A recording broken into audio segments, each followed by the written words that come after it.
जय हिंद। कैसे हैं आप लोग? ये वीडियो आप लोग की कमी के ऊपर बनाया जा रहा है कि आप लोग कहाँ गलती कर रहे हैं। ठीक है। ये फिजिकल एजुकेशन का है। ये अगर आप देखेंगे तो ये है। ठीक है। इसका पहला ही है जो उस पर आप लोग पूरा ध्यान दे रहे हैं और एक चीज़ बिल्कुल मिस कर रहे हैं। आज कुछ क्वेश्चन आंसर उसके भी कराएंगे, देखते हैं आपकी क्या तैयारी है। मैं इसको हाईलाइट करते चलता हूँ। शारीरिक शिक्षा का सिद्धांत एवं मनोविज्ञान। ठीक है। तो सभी लोग केवल आप लोग शारीरिक शिक्षा ही पढ़ रहे हैं, ये हिस्सा आप लोग पढ़ रहे हैं। ठीक है। उसके बाद एक इसमें जो बच रहा है जिस पे कोई ध्यान नहीं दे रहा है, ये भी आपका सिलेबस है। शिक्षा मनोविज्ञान, ये भी तो आपका सिलेबस है। ठीक है। कुछ क्वेश्चन इसके बाद में करा रहा हूँ। ठीक है। आप लोग जहाँ पढ़ रहे हैं वहाँ पढ़ते रहिए। मैं ये नहीं कह रहा हूँ कि बिल्कुल यहीं से पढ़िए। बल्कि मैं पढ़ा भी नहीं पाऊँगा आप लोगों को। बस जो आप लोग कमियां करते हैं, जो आप लोग कमेंट्स करते हैं, उसी पे वीडियो बनाता हूं मैं। तो आज का वीडियो इसी पे है कि इस पे कितनी तैयारी है आप लोगों की। ठीक है। चलिए स्टार्ट करते हैं। और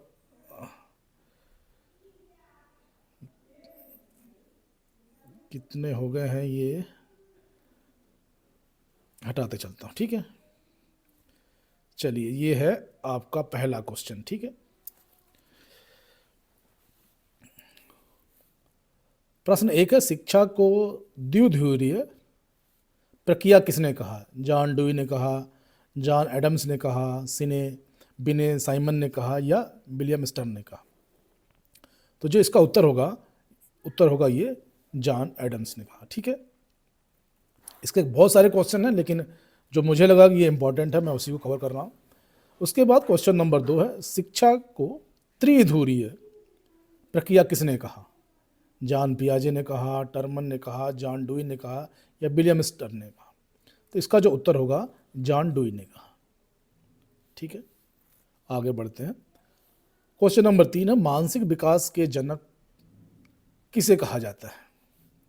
बिने साइमन, जीन पियाजे, टर्मन, जॉन एडमसन? तो इसका उत्तर होगा बी, जीन पियाजे को। ठीक है। उसके बाद क्वेश्चन नंबर 4, मानसिक आयु का प्रतिपादन किसने किया? इंपॉर्टेंट है ये, आप लोग चेक करते रहिएगा। विलियम स्टर्न ने, बिने साइमन ने, टर्मन ने, या जॉन डुई ने? तो इसको बिने साइमन ने कहा था। ठीक है। इंपॉर्टेंट है। उसके बाद चलते हैं नेक्स्ट। बुद्धि लब्धि आईक्यू के जनक कौन है? विलियम स्टर्नम, जीन पियाजे, जॉन एडम्स, टर्मन? तो इसका जो उत्तर होगा वो उत्तर होगा विलियम स्टर्नम। ठीक है। संडे को मैं क्वेश्चन डालता भी रहता हूँ, लेकिन आप लोग कोई कमेंट नहीं करते कितना सही कर रहे हैं, कितना गलत है। उसके बाद क्वेश्चन नंबर 6, बुद्धि लब्धांक मापन के जनक कौन है? बुद्धि लब्धांक मापन के जनक कौन है? जॉन डुई, जीन पियाजे, टर्मन, या बिने साइमन? तो इसका उत्तर होगा टर्मन। ठीक है। आगे बढ़ते हैं। तो आप लोग जहां पढ़ते हैं पढ़ते रहिए। ठीक है। क्वेश्चन नंबर 7 है, तालिका मापन के जनक किसे माना जाता है? तालिका मापन का जनक किसे माना जाता है? John Adams, Terman, William Stern, John Dewey? तो टर्मन को माना जाता है। ठीक है। आप सभी लोग केवल एनाटॉमी, फिजियोलॉजी इसी पे ध्यान दे रहे हैं, जबकि सिलेबस में ये भी है आपके। बुद्धि लब्धि के सूत्र का प्रतिपादन किसने किया? बुद्धि लब्धि के सूत्र का प्रतिपादन किसने किया? बिने साइमन ने, विलियम स्टर्न ने, टर्मन ने, जॉन पियाजे ने? तो टर्मन ने। ठीक है। आगे बढ़ते हैं। क्वेश्चन नंबर 9, विलियम स्टर्न किस देश के थे? विलियम स्टर्न किस देश के थे? France, Germany, America, England? तो ये जर्मनी के थे। ठीक है। उसके बाद क्वेश्चन नंबर 10, राष्ट्रीय सेवा योजना एनएसएस की शुरुआत कब हुई? 1959, 1962, 1969, 1971? तो 1969 में। ठीक है। खेल के एक माइक्रो साइकिल, थोड़ा चेंज किया मैंने इसमें, उतना पर्याप्त है आप लोगों के लिए। अवधि कितनी होती है? मैक्रो पूछ रहा है। 2 से 4 महीने, 4 से 12 महीने, 6 से 8 हफ्ता, 1 से 2 सप्ताह? उत्तर होगा 4 से 12 महीने। ठीक है। फिर मेसो पूछ रहा है, मेसो साइकिल की अवधि कितनी होती है? 1 से 2 सप्ताह, 4 से 6 सप्ताह, 3 से 5 दिन और 6 से 8 दिन? तो 4 से 6 सप्ताह। ठीक है। फिर 13वां है माइक्रो साइकिल के प्रशिक्षण। माइक्रो पूछ रहा, मतलब माइक्रो में छोटा हो जाता है, तो सबसे छोटा सिम होता है माइक्रो सिम बोलते हैं उसको। प्रशिक्षण की अवधि कितनी होती है? 1 से 5 दिन, 3 से 20 दिन, 13 से 30 दिन और 6 से 8, तो 3 से 20 दिन। ठीक है। व्रतचारी आंदोलन किसके संस्थापक थे? व्रतचारी हर्बर्ट स्पेंसर, लुडविग जॉन, फिर गुरुदत्त सहाय, जीडी सोंढी, तो गुरुदत्त सहाय, व्रतचारी आंदोलन। ठीक है। राष्ट्रीय क्रीड़ा संस्थान पटियाला की स्थापना कब हुई? 51 में, 59 में, 61 में या 69 में? तो 7 मई, ध्यान रखिए, डेट भी याद रखिए, कभी कभी डेट पूछता है। तो 7 मई 1961। ठीक है। इधर भी एक है, स्टार्ट हो रहा है। उसके बाद चलते हैं, टर्नबेरियन आंदोलन किसने शुरुआत किया? टर्नबेरियन आंदोलन किसने शुरुआत किया? हर्बर्ट स्पेंसर, गुरु सहाय दत्त, लुडविग जॉन और जीडी सोंधी, तो लुडविग जॉन ने। ठीक है। भारतवर्ष में मनोरंजन, ये भी आपका सिलेबस में है, भारतवर्ष में मनोरंजन का शुभारंभ किसने किया?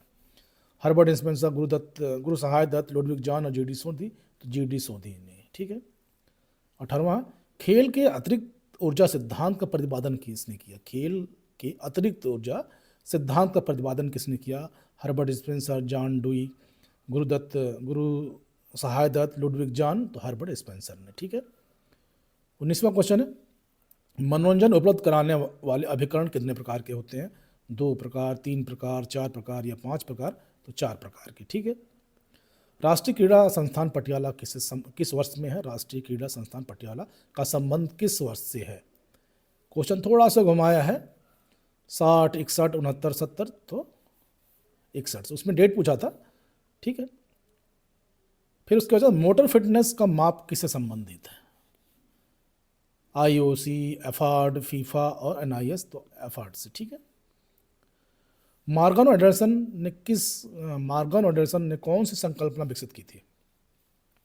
मॉर्गन और एंडरसन ने कौन सी संकल्पना विकसित की थी? सर्किट ट्रेनिंग, प्लायोमेट्री ट्रेनिंग, सतत प्रशिक्षण, हाई इंटेंसिटी ट्रेनिंग, तो सर्किट ट्रेनिंग इन्होंने इन्वेंशन किया था। ठीक है।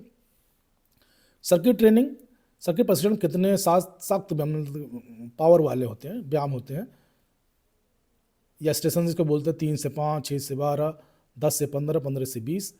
तो आजकल डिपेंड करता है कोचों पे कितना रखते हैं, लेकिन नॉर्मल 6 से 10 मानते हैं, जो बिल्कुल लोअर में है। ठीक है। बाकी ऊपर चले जाएंगे तो और वेरिएशन बढ़ा देते हैं। एक क्वेश्चन ये अच्छा है, इसको देख सकते हैं आप लोग। एक बेंच से फर्श पे कूदना और तुरंत वापस पे आ जाना, मतलब कि कूद भी रहा है और तुरंत ऊपर चढ़ रहा है, किस प्रशिक्षण का भार दर्शाता है? ठीक है। ऐसे क्वेश्चन भी आ सकते हैं, सर्किट ट्रेनिंग, प्लायोमेट्री ट्रेनिंग, योग प्रशिक्षण, एंड्रोबिक, तो प्लायोमेट्री ट्रेनिंग, क्योंकि यहाँ पे आपकी थाई पावर की एक्सरसाइज है और प्लायोमेट्रिक है। ठीक है। नहीं, पावर ट्रेनिंग की कौन सी प्रशिक्षण विधि पावर ऑन एक्सप्लोसिव के उपयोग के लिए की जाती है? पावर ऑन एक्सप्लोजिव पावर इसको बोलते हैं।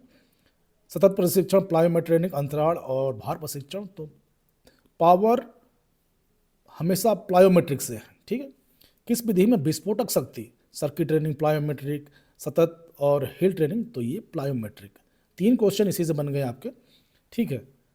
तो रटे रटाए मत चलिए, आपको थोड़ा सा पढ़ना पड़ेगा। प्लायोमेट्रिक का विकास किसने और कब किया? क्वेश्चन अच्छा है, इंपॉर्टेंट है। अर्नेस्ट वान आनकेन 1960 में, वारसंकी 1960 में, मॉर्गन एंड एंडरसन 1970 में और जीडी सोंधी 1950 में। तो वर्खांस्की है ये, वर्खांस्की 1960 में। ठीक है, ये ध्यान रखिएगा। 28वां क्वेश्चन है, डॉक्टर अर्नेस्ट वान आकेन ने किस विधि की संकल्पना की थी? प्लायोमेट्रिक, सतत प्रशिक्षण, कॉन्टिन्यूअस ट्रेनिंग जिसको बोलते हैं, फिर इंटरवल ट्रेनिंग, सर्किट ट्रेनिंग। ठीक है। तो इन्होंने सतत प्रशिक्षण मतलब कॉन्टिन्यूअस ट्रेनिंग। ठीक है। समूह गतिकी, farming, storming, norming, performing, adjusting किसका वर्णन करता है? समूह के विकास का, प्रशिक्षण चक्र का, मानसिक योजना का, खेल योजना का। तो समूह के विकास का, क्योंकि ये सब समूह में होता है, ध्यान रखिएगा। सर्किट ट्रेनिंग विधि किसके द्वारा तैयार की गई थी? इंपॉर्टेंट क्वेश्चन है, इसको ध्यान रखिएगा। वारसंकी, एंडरसन, मॉर्गन, अर्नेस्ट वान आकेन और जीडी सोंधी, तो एंडरसन एंड मॉर्गन के द्वारा। ठीक है। फिर लगातार विधि को कितने उपभागों में बांटा गया है? लगातार विधि को कितने उप भागों में बांटा गया है? लगातार ट्रेनिंग होगा 2 भाग, 3 भाग, 4 भाग या 5 उपभाग, तो 4 उपभाग में। ये क्वेश्चन थोड़ा सा हमको समझ में नहीं आया। खैर चलिए आगे बढ़िए, क्योंकि इसमें डिफाइन नहीं हो रहा है पूछ क्या रहे हैं, ट्रेनिंग पूछ रहे हैं कि क्या पूछ रहे हैं। लगातार मंद, हाँ स्लो कॉन्टिन्यूस ट्रेनिंग, ये ठीक है। लगातार मंद विधि की अवधि कितनी होती है? 10 लगातार मंद विधि की अवधि में ट्रेनिंग अवधि कितनी होती है? 10 से 20 मिनट, 15 से 30 मिनट, या 30 से 40 मिनट, या 1 से 2 घंटे, तो 30 से 60 मिनट, आधा से 1 घंटा, ठीक है। लगातार मंद विधि की अधिकतम अवधि कितनी हो सकती है? अधिकतम पूछ रहा है, मैक्सिमम ट्रेनिंग कितनी दे सकते हैं? 30, 60, 2 या 4, तो 2 घंटे। लेकिन ये आजकल कोचेस ऊपर डिपेंड है, प्लेयर की कैपेसिटी के ऊपर डिपेंड है, कितना एंडोरेंस है उसके ऊपर, उसके बाद टारगेट क्या है उसका, हार्ट बीट क्या चलती है उसकी, पल्स रेट क्या है, बिफोर एक्सरसाइज क्या है, फिर सो के जब उठते हैं तब पल्स रेट क्या है उसका, काफ़ी चीज़ चेक करना पड़ता है, कोच के ऊपर डिपेंड करता है आजकल, ठीक है। लिखित के हिसाब से चलेंगे बहुत सी ट्रेनिंग नहीं हो पाएगी। किस प्रशिक्षण विधि में हृदय खिलाड़ी 1 से 60, ठीक है, लगातार मंद विधि, लगातार तीव्र विधि, फार्टलेग, सर्किट, लगातार, ये स्लो कॉन्टिन्यूस के लिए है, ठीक है। आजकल टनाका चल रहा है फार्मूला, ठीक है, ध्यान रखिएगा, हार्ट बीट निकालने का जो तरीका है वो चेंज हो चुका है, लेकिन आप लोगों को लेवल पे वो नहीं पूछेगा, ठीक है। लगातार तीव्र विधि की अवधि कितनी होती है? 10 से 20 मिनट, 20 से 90 मिनट, 30 से 60 मिनट, 170 मिनट, तो 20 मिनट से 10 मिनट तक, ठीक है। 10 मिनट से 20 मिनट तक लगातार fast training, slow continuous training, इस टाइम मिलाते हैं, मिक्स करते हैं। लेकिन लगातार अगर ट्रेनिंग में काफ़ी कन्फ्यूज़न है, कोई लिखित फॉर्मेट में नहीं है, ठीक है, ध्यान रखिएगा, और आजकल के परिवेश में तो बिल्कुल नहीं है। लेकिन जनरल अगर इस चीज़ें पूछी जाए तो कि लगातार तीव्र विधि की अवधि कितनी होती है, तो 10 से 20 मिनट कर दीजिएगा, लेकिन आजकल हिसाब ट्रेनिंग भी बहुत अलग है। किस विधि में खिलाड़ी की हृदय गति 1 से 60, 180, ये स्पीड, हार्ट रेट उसका बढ़ रहा है, इसका मतलब वर्कआउट लोड उसका तेज है। तो लगातार मंद गति, लगातार तीव्र गति, फार्टलेग विधि, प्लायोमेट्रिक, लगातार तीव्र गति, ठीक है। ये बीपी, हार्ट पल्स रेट बढ़ रहा है, इसका मतलब उसको उसके ऊपर लोड पड़ रहा है। फार्टलेग विधि में एक खिलाड़ी की हृदय गति कितनी हो सकती है? फार्टलेग क्या स्लो और फास्ट उसमें रनिंग होती है, तो 120 से 140 से 140 से 180, 160 से 200, 200 180 से 220 कितना होना चाहिए? तो 1 से 40 से 180 तक, ठीक है।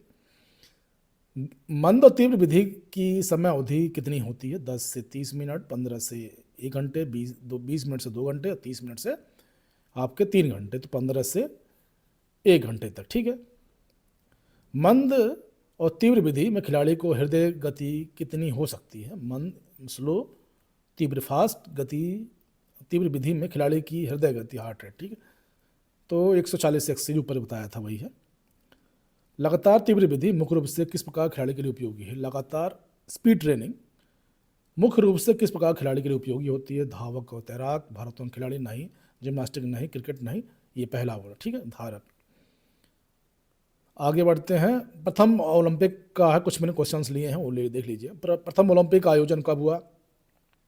6 अप्रैल 1980 से 15 अप्रैल 1980 तक, सॉरी 90 तक। 6 अप्रैल 1996 से 15 अप्रैल 1996 तक। 18 अप्रैल 1896 तक। 6 अप्रैल 1900 से 15 अप्रैल 1900, और 6 अप्रैल 1894 से 15 अप्रैल 1994 तक। तो क्या होगा उत्तर? 6 अप्रैल, ध्यान रखिएगा डेट, 1994 से 15 अप्रैल 1994 तक, ठीक है। प्रथम ओलंपिक आयोजन कहाँ किया गया था? Moscow Panathenaic stadium.